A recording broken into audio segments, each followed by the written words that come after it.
Thank you, everybody, and thank you for the invitation to come here today. I'm sorry I'm going to do this in English rather than in Spanish, because my Spanish is terrible.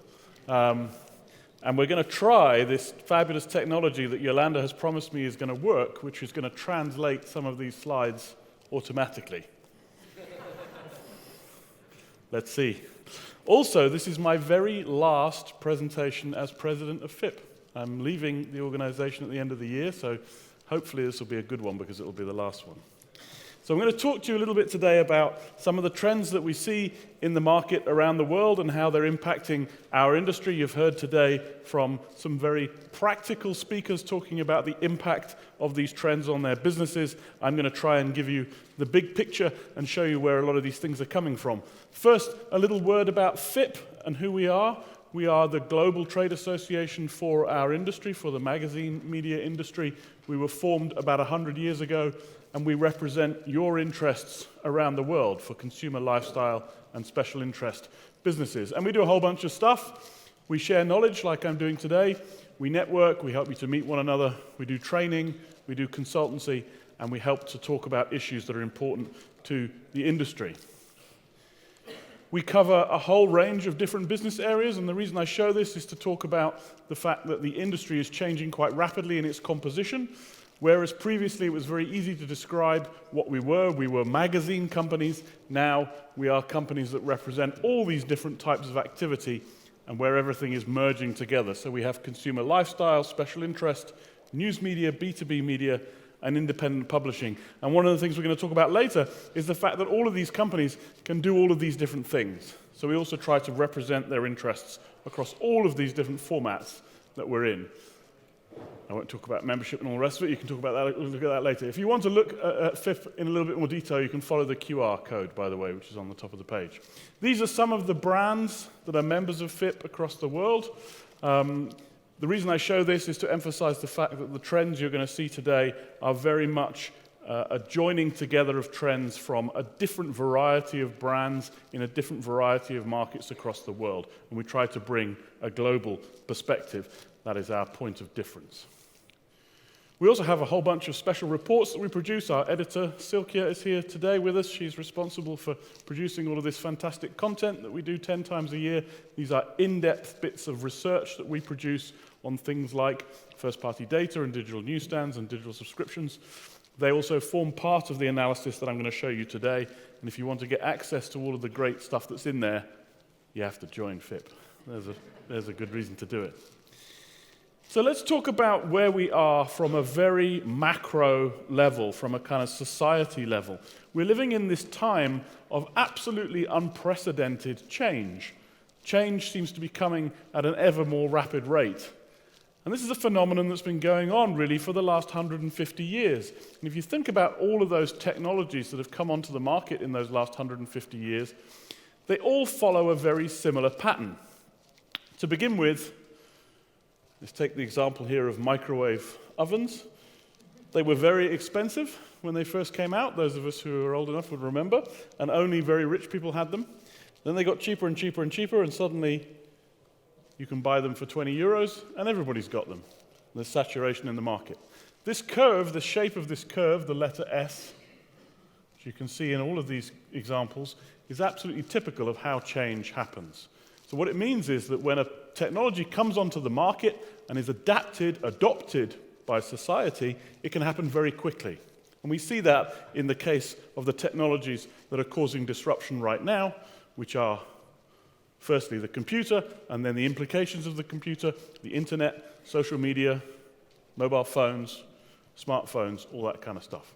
So what's our job? What does that matter to us as media executives? What matters is to work out what the next curve is going to be that's going to have this kind of impact on society and therefore going to impact our businesses. If we stood here 1 year ago, we might have said that this was Web 3.0. Now we know that that's nonsense. I always knew it was nonsense. But a lot of us thought blockchain and crypto and all that crap that we thought was important is actually nonsense, was going to be important. Now it might be AI. AI, and generative AI in particular, might be the curve that's here. So we have to have one eye on anticipating what comes in the future.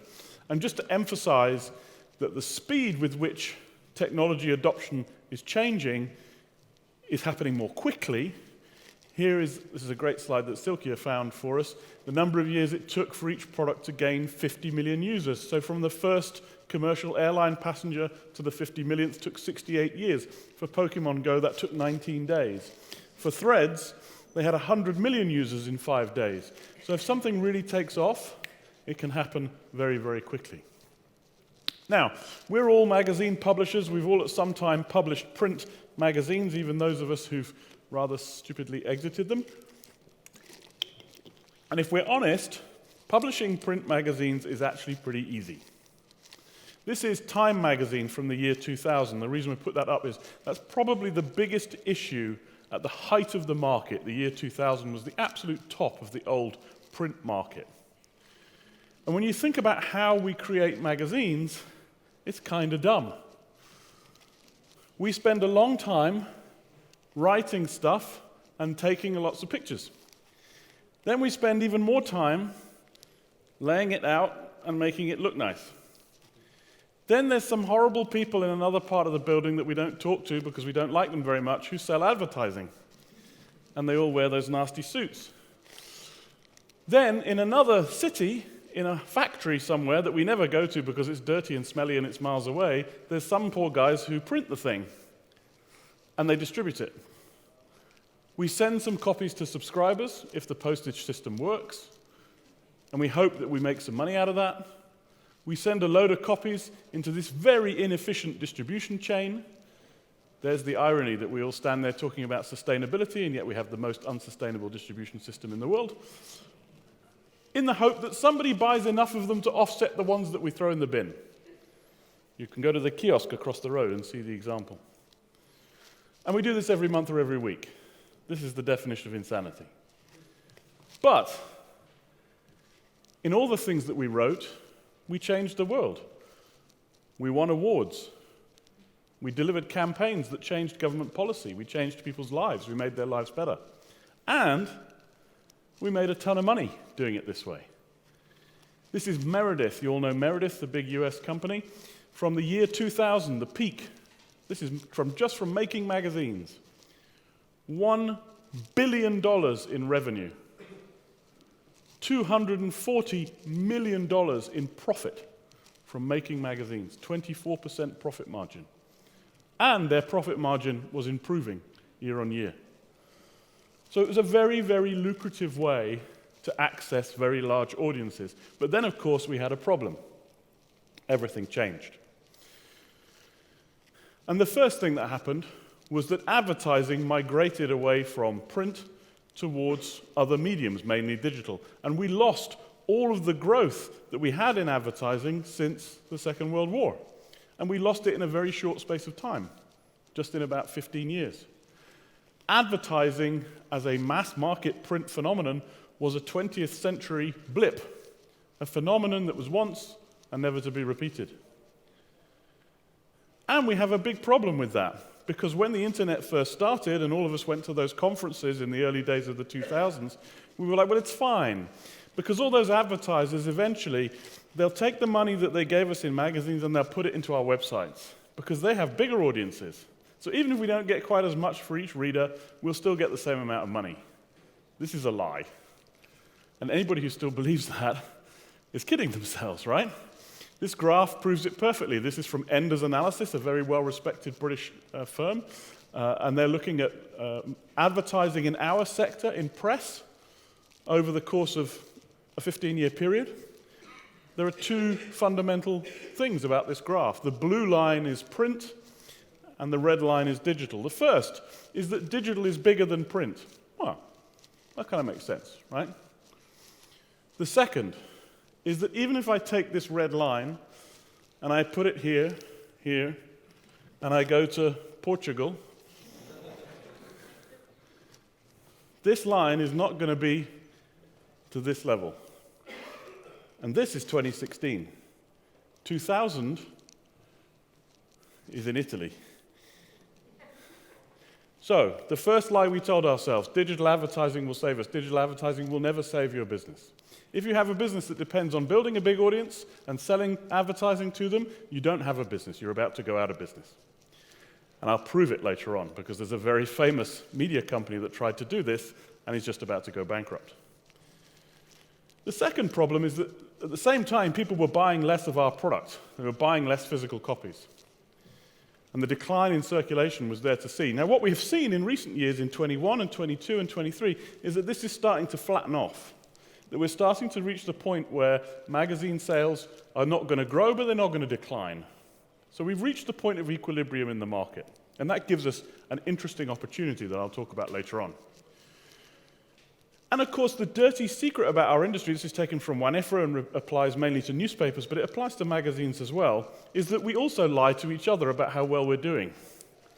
We stand up on stage in places like this and go, I have a digitally transformed business and it's really, fantastic and it's great and I don't need print anymore and I've closed my print business. It's the past. Yet, when we look at the market overall, print businesses have circulation revenues that are 5 times bigger, they have advertising revenues that are 3 times bigger, and they have audiences that are 10 times bigger. Most businesses, most companies, and this is designed to make you feel better about yourselves, have profitable, very profitable print businesses that they use to finance very unprofitable digital businesses. And that's true for everybody in the world, except the New York Times. So when you're sitting there, going like this, looking at your digital P&L and going, this is really shit, why is it shit? It's shit for everybody. Okay? But what's the lesson? The mistake you can make is to turn this off. The biggest disservice that companies like BuzzFeed and Vice and Vox and all those digital-first companies did was to convince investors that this had no worth.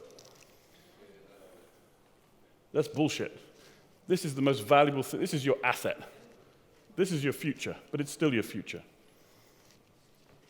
And there's some hope in this, right? Because there's an industry that's done it. The music industry. This is the music industry's total value from the peak of their market in the year 2000 to where they are now. The market has only just started growing again now. They went through this enormous trough in the middle. And the market dynamic that they went through was getting used to the idea that consumers don't need to own music, because this is CDs, that they can rent music, because this is Spotify. Huge difference in the way those companies work. And then they found some new revenue streams in concerts and merchandise and blah, blah, blah. But when they went through this transformation, something interesting happened. In 2021, the red line went up, which is physical media. In 2022, it went up again. In 2023, it's up here somewhere. Do you know what that is? It's vinyl. Put your hand up if you bought a vinyl record in the last month. Nobody? I have. How much is a vinyl record? Anybody know? It's about 30 euros. 30 euros for a piece of plastic in a piece of cardboard. Costs about 5 cents to make, 10 cents to make, for music that was recorded on average 40 years ago. And yet they're selling more and more and more of them. Because they have successfully repositioned their physical product as a luxury product. Vinyl and vinyl equipment and the whole process of buying vinyl is a luxury product. Go to a vinyl record shop, it's like going to a fashion store. So there's a lesson for us in this. It is possible to do it. But we have to completely rethink the way that we work. And look, before we beat ourselves up and worry about this too much, we've been through this enormous change, right? It was very easy. Before, all we had to do was write words and take pictures and print them. Now, thanks to the magic piece of glass that we have in our pockets, we have a piece of glass that if you showed it to a middle-aged person, a person from the Middle Ages, they would burn you as a witch, right? Because it's magic. Because it can do all of these things. It's democratized the way that you can create and distribute content. Text, images, video, audio, gathering data, having an experience, all possible through your phone. Distributing it on any of these distribution channels, such as they are now, the new ones, also possible through your phone. So we've had to cope with learning those new skills, with the fact that anybody in the world can now do it, and at the same time cope with the fact that all the advertising money, the indirect revenue that we used to rely on, has gone somewhere else, and we're having to learn who our customers are directly and monetize them directly. So we've had change in the way we create content, the way we distribute it, and the way we monetize it, all at the same time. This is unprecedented. So it's no wonder we fucked it up, because it's quite hard. So we mustn't feel too bad about it, right? We're facing a really difficult situation. So what can we do about it? Well, the first thing is that we must abandon the idea that we have only one way to make money. We must embrace the idea that if you're going to be successful, you need to have 4 or 5 different ways that you make money, and you're not favoring any one of them. You're going where the money is. And we can see the value of that in recent times. The 21st century is a century of crisis. If you're under 30, all you've ever known is crisis. 9/11, global financial crisis, COVID, war in Ukraine, war in Israel, bird flu, something else, something else. Every year, something new comes along, disrupting the world, disrupting the economy. Meaning that different revenue streams and different cost bases do different things depending on what's happening in that crisis. And this is perfectly illustrated by the price of paper. This is the price of paper. Before COVID, everything was fine. In COVID, it was great. Nobody bought paper. Sales of magazines in some markets were going up, and the paper price was going down. So we made loads of money. Then after COVID ended, paper prices doubled in a year. We all remember that, right?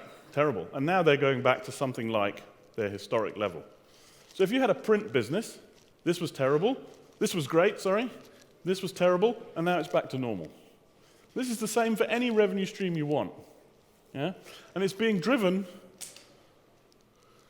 by war and inflation in this century of crisis. War drives inflation. There's war happening at the moment in Ukraine and in the Middle East. It drives inflation because it pushes up the prices of primary materials or energy, and it doesn't matter whether you're in print or in digital, your costs go up, and then people lose their jobs. In media this year, we've lost 23,000 jobs. That's more jobs than we lost in the financial crisis. So this is having a direct impact on our lives, on our industry's lives. So if you don't vote, you need to vote to get rid of stuff like this. And of course, the big worry that we have that's affecting our industry right now is this one about AI. Now, you can be very positive about AI, and there are plenty of things to be positive about as a tool for analyzing data, for helping us to be better marketeers and better advertisers. It's great. For journalism, it's terrible. It's a nuclear bomb, and not a good nuclear bomb. The first warning sign you should see, any company that stands on stage and says, yeah, we're exploring with creating content through AI. This is insanity. Absolute insanity. I asked ChatGPT to write a review of the movie Goodfellas. Here it is. It's all right. Tells me what the movie is. Tells me who's in it. I wouldn't publish it because it's terrible. But it's functional. This is Hunter Thompson, the famous American journalist, writing in Rolling Stone about Richard Nixon. He was a foul caricature of himself, a man with no soul, no inner convictions, with the integrity of a hyena and the style of a poisoned toad, and so on and so on. He hated Nixon. ChatGPT can write in his style, if I tell it to, but what it can't do is invent its own style. It's a big spreadsheet. This is technology, this is humanity, and we're in the business of humanity. So don't use it to create content, because you lose the fundamental thing that your communities are coming to you for. Now, there's a big commercial problem as well. This is from Samsung, who've created this very handy diagram to show us how AI models actually work. They take in a whole bunch of training data. And when you ask it a question, it uses input data to provide output data. And sometimes it makes mistakes. It's about 85% accurate. This is the way that startups and Silicon Valley tech bullshit businesses avoid responsibility, by calling it training data. Training data is our content, right? About half the content that's being used to train these models comes from us. From everything we've ever written, everything we've ever put on the internet, all those years we put it on the internet for free because we thought it was going to build a big audience and sell ads. they've ingested it, and they've built businesses out of it, right? So this is our content being used to create new content, some of which might be wrong. So if it's wrong, where does the liability for the mistake lie? So there's two big issues here. Firstly, we should get paid for this. And secondly, we should be very clear with the companies that are creating these models that we have no liability if it makes a mistake. This is where we're stronger working together. Your associations at national and international level are fighting this fight at the moment because we're all too crap to do it ourselves. So it's really important that we stick together on this. Otherwise, these guys are just going to run away and build multi-billion-dollar businesses off 100 years of our labor without paying us for it. The second problem comes in copyright. This is a bit less of a problem, but it's still there. In legal terms, in order to have copyright in something, you have to be a legal person, and a machine is not a legal person. So if you do decide to use the AI tool to create content, you don't own it. Nobody does. So you can publish it, but anybody can steal it, and there's nothing you can do about that. So it's not even a very good business decision to use AI to create stuff. Also, it raises questions about liability. Does the liability lie with me because I asked the question? Or does it lie with the magazine that's been inspiring the answer, and so on? The biggest problem, though, outside of journalism, is the economic problem, and it has two features. The first is what we call the kid in his bedroom problem. The kid in his bedroom problem is there is nothing to stop a very clever kid who's 21 years old, whether deliberately or not, or just because they're bored, from creating tons and tons of AI-generated content on every subject imaginable, which, with really great SEO, dominates the search results and kills the search business for everybody else. And unfortunately, the kid in his bedroom that's doing that is Google. I know there's Google people here today. Apologies, this is not anything you've not heard before. You know that we don't like this. This is search generative experience. Search generative experience, which is being trialed in the US at the moment and might be rolled out everywhere. We can't get them to tell us whether it will or not. Answers the question in the results and has some crappy links that we're told will send people off to things but doesn't, because the answer is here. When this was trialed in America, so we understand, it resulted in about an 80% drop in traffic for the average site. So, social's already a dumpster fire. Search is just about to go the same way. So you have no way of gathering audience anymore. Do you know what I think is actually going to happen? I think we might start buying billboards again and all that old-fashioned stuff that we used to do years ago, advertising on radio, because all the digital approaches to gathering our audience are just terrible. So this is a really big problem. And this is a circular problem as well, because if this happens, and we all go out of business because we can't have any ad revenue anymore because we've got no audience, then there's nobody to provide the answer to these questions. This is a circular problem that we need to solve. And finally, companies are starting to wake up to the dangers of AI and are starting to regulate themselves because governments are too terrible to do it for them. Think about the possibility of putting a restraint around your use of AI. Think about what regulations you should put in place in your company before you do anything. Ring EA have a very good policy on AI. There are a whole bunch of others. We have a page on FIP.com that summarizes all of those policies. You can use them for inspiration. Before you do one piece of work on AI, work out what the rules are in your company about how you want to use it. So AI, at the moment, I am more on the side of it being a negative than a positive. I hope I'm wrong, but there's a lot of problems here that are yet to be solved. So let's think about this in the context of the value chain for our industry and where this all sits. This is roughly how we work. We have 4 things that we need to get right before we start work.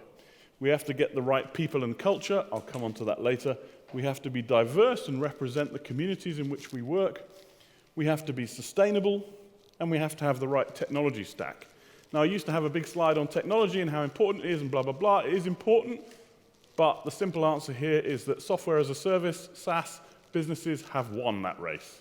If you're still sitting there developing your own CMS, your own this, your own that, just stop right now. Literally go back to the office right now and stop that project, because the only way you're going to win is by buying technology off the open market. It's quicker, cheaper, better, and it's enabling the rest of this stuff. Most of the innovation that's happening in our market is driven by these guys.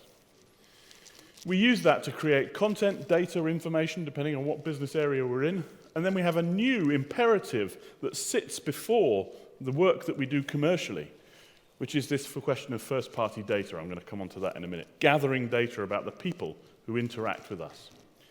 And then we use it to create businesses in really three areas. Print, we know how to do that, so I'm not going to talk about it very much. Digital. Now, in digital, there's really only two ways you can make money. People talk a lot about business models, and there's lots of interesting variations here, but really there are only two things.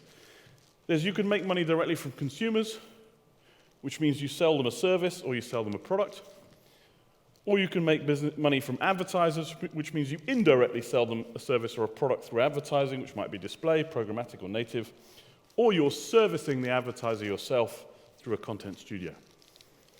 And then there's other stuff, our new interesting businesses like consulting and education and live events, which are designed to provide those future revenue streams that are so important for us. So just a word quickly about the first of those first-party data strategy. This comes from a report we did last year? 2 years ago, my God, okay, we need to update it, on data and how it works. And really the crucial phrase is the first one. To own the customer relationship, first you must own the data. You have to have a good strategy for capturing it, for interpreting it, for working out who your most loyal users are, and for getting them to engage with you. And don't forget to do that for print as well. And think about data and data collection as an exchange of value. If you want somebody to give you their data, what are you going to give them in return? At FIP.com, we give them exclusive content. You can see some of our content only if you give us your data. For other people, it might be a voucher, money off. It might be a special report, whatever. But think of it as a value exchange. The consumer is becoming more and more aware of the value of their data and expects to get something in return for it. Because frankly, giving somebody your data is a pain. They're going to send you stuff, and you get enough stuff already. So what's the future for our industry overall in terms of the content creation side of it? I think it really lies in this question of diversified special interest.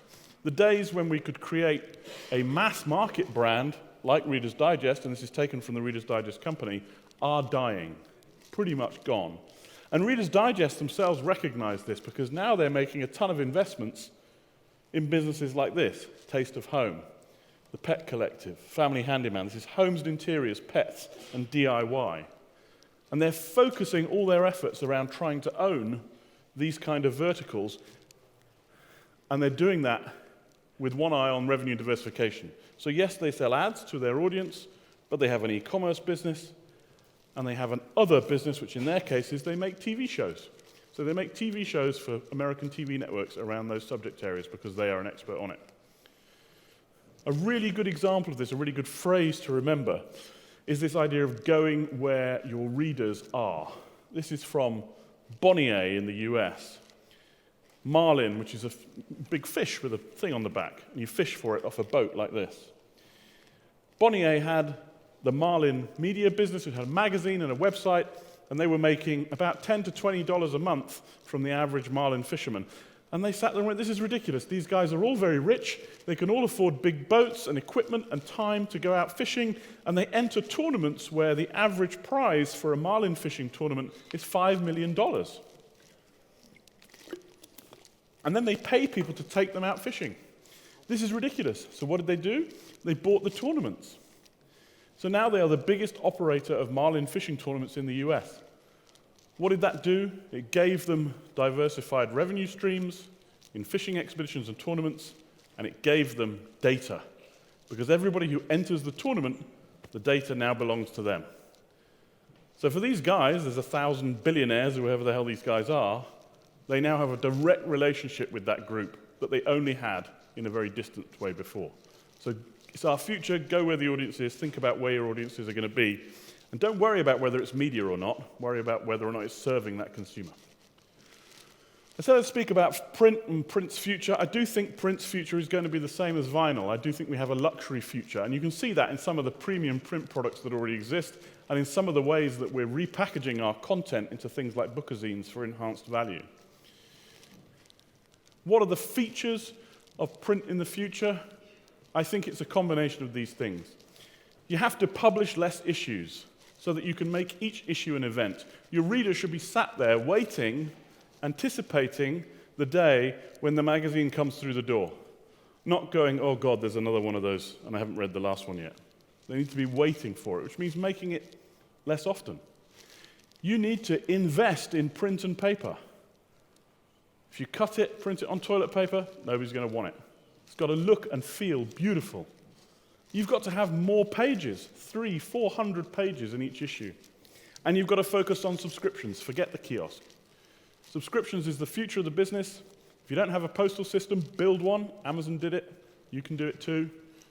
That way you can get direct access to your consumers and their data. But here's the most crucial thing. What's the thing that we've been terrible at? We're really good at creating content. We're really good at creating these beautiful magazines that look and feel and read wonderfully, and then we charge €1 for them. And the consumer goes, well, that's only worth €1 to you, so to me it's not even worth that.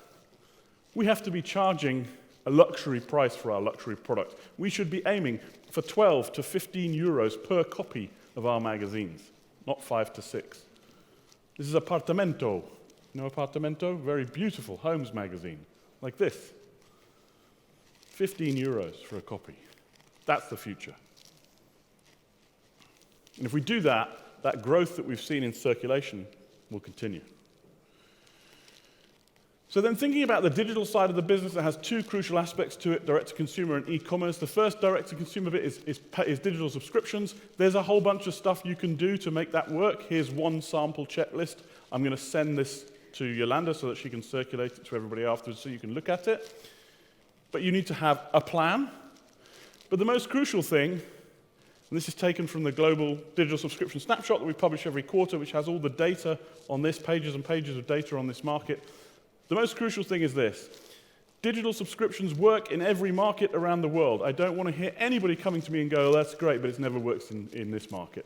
Bullshit. Works in every market under the sun. On the front page here, as well as the US and the UK, we have China, Japan, Germany, Argentina, India, and further in the report we have markets like Spain and France and Chile and Germany. Every market you can think of, paid subscriptions work. And when they work, they can be big and they can be lucrative. America's Test Kitchen, a food magazine in the US, has 500,000 digital subscribers paying $40 a year. It's a ton of money. Each extra subscriber who comes adds $40 for almost no cost. So it's a really crucial get right for the future. Another get right for the future is how you then take those audiences and sell them stuff. They trust you, they trust the content that you're producing. Think about the right user journey to sell them something. It's not that different from an advertiser user journey. Getting them interested, helping them search, helping them research, recommending things, which is what we do really, really well. Getting them to tell their friends. Getting their friends and them to come back and buy more from us so it becomes a habit. The marlin fisherman who buys all his marlin fishing gear from marlin.com. That's the target that you're aiming for. I said I'd speak about advertising in a little bit more detail. Advertising is one of those crucial revenue streams that you have to have, but you have to be conscious about its role. It is not the most important thing in your world anymore, and it never will be.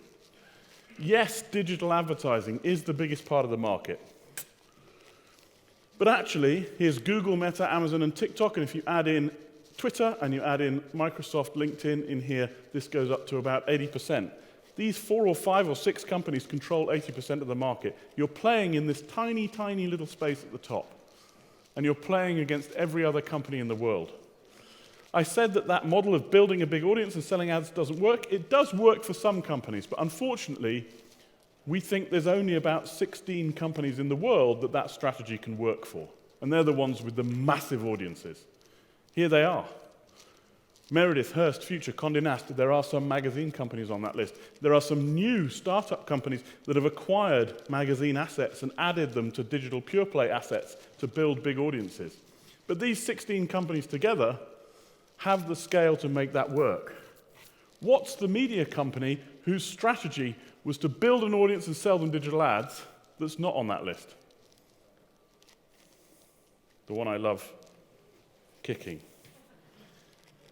These idiots. When BuzzFeed first came onto the market, we put Jonah Peretti on stage and hailed him as the savior of our industry. This is how things will be in the future. It's so wonderful. We must BuzzFeedify our business. It was a Ponzi. It was bullshit. Their audience was not big enough to sell enough ads to make the thing work. They never made a profit. And the problem was, investors kept going, yeah, I don't really understand media because it's boring. For me, I like selling steel. But this looks quite interesting and it's different, so we'll invest in it. And all you guys who do stuff the old way, well, you're just old-fashioned, aren't you? So fuck you. The problem is that eventually, when they floated on the stock market, those same investors went, oh, we better look at this a bit more closely. Oh yeah, this is nonsense, isn't it? This business is now worth $44 million. It's worth nothing, and it will go out of business because they built on foundations of sand. So what's the message from this? Don't believe the hype. We always believe the hype. Don't believe the hype. Digital advertising can be important, but only if it's one of many ways in which you make money. And just be conscious of your ambition in that space. You're never going to be number one. You're not even going to be number 10. You might be number 110. So it might be useful, but it's never going to be as important as your print advertising business was. One thing you can do to make yourselves bigger and to make that opportunity better is to collaborate. This is what's happening in the UK at the moment with the Ozone Project. All of these brands are collaborating and adding their digital audiences together and selling them as a single unit.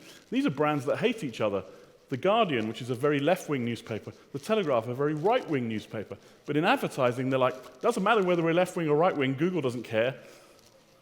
We need to be together. So this kind of collaboration is something that could work for the future. And if there's one project I would recommend that you as publishers work on together, it is this. Put your differences aside, pool your audiences for digital ad sales. You'll make more money this way. Just finally, because we're running out of time, one of the big things that's been informing the decisions that people make is this question of mergers and acquisitions. Everything is for sale. Every company in the world is for sale right now, particularly every media company in the world. And that means boardrooms and CEOs are looking at their decisions with one eye on what they're worth when they sell the company. One of the reasons they don't make many investments in print businesses is because they're only worth about 4 times the profit when you sell them. Whereas if I invest in an information or a data business, it might be worth 15 times the profit when I sell it. That's the difference between making on $1 million, $4 million, and $15 million. So you can understand why this decision-making is happening. It's being driven, which wasn't the case 20 years ago when nobody sold anything. It's being driven now with one eye on the fact that they might sell the company. And finally, 2 things to talk about. The first I'm not going to talk about in great detail. There is a whole ton of policy and legislative stuff going on at the moment. Yolanda is better at this than I am, but these are the kind of 5 key areas that are happening. It's happening around privacy and data, copyright, competition, disinformation, and AI. Here's us in the middle. We don't really have a say in this while these 2 big guys fight each other. You've got Google and Facebook on the one side. You've got these governments on the other side. The main one is the European Union. The European Union is actually really good at this. And the Americans tend to go, well, you know, we're free market people, so we'll just watch what the Europeans do and then we'll copy that, because then they've gone first and, well, we have to do it because the Europeans did it. They like that, by the way. They absolutely love the fact that we go first. And it's a benefit for everybody that we do that. So the work that we do in our industry with Emma at the European Union on all of these subjects is really crucial. We have to sit back and see what's going to happen. What's the ones that could really make a difference to us? This one could really make a big difference to us. The breakup of the digital advertising chain, which at the moment is dominated by Google, could really have a big impact on our business in the future. Might not happen. Let's see. Finally, the top left box, the first box, and Lucy's picture has disappeared for some reason, on our value chain was leadership. And this is the last thing I want to talk about. It's no good doing all of the stuff that I've talked about up to now if you don't get the leadership in your organization right. And it's a hard thing to do because the world is changing. We're trying to integrate different generations, Gen Y and Gen Z, into our businesses. We're trying to build a culture that helps them to be successful alongside our older workforces. And I think the really crucial thing here is this. You can download her report for free, by the way, from the Reuters Institute for Journalism. Time to put as much energy into transforming the organization as we do into transforming the product. And the thought I'll leave you with is this. She uses this wonderful phrase: leadership in the future needs to be high thinking and low ego. For 150 years, our industry has been run by people who had high ego and low thinking. So we've got to change this. You wouldn't be in this room if you didn't display those characteristics already, so you're on the right path. But it's really crucial to get this right if you want to be successful for all this other stuff. And look, the internet is not new, right? We've been doing this for 25 years. It's not an innovative technology, it's just a thing that exists in everybody's lives now. We're at the end of the beginning. We're now into the maturity phase of this technology. We have to start getting it right. We've got the building blocks to do it: great content, great communities, increasingly great leadership. Let's just take advantage of those things and sweep away the way that we've thought about this for the last century. If you do want to join FIP, if you liked what you've heard today, you can do so by following the QR code. It's as little as €50 a month, and you can support the work that we do to gather this knowledge and to help in these policy decisions. If you don't do that, then at least subscribe to the newsletter. It's free. You can get access to all the great stuff that we do. I hope that was useful. I'll be around for lunch, and then I'm going home. Thank you very much.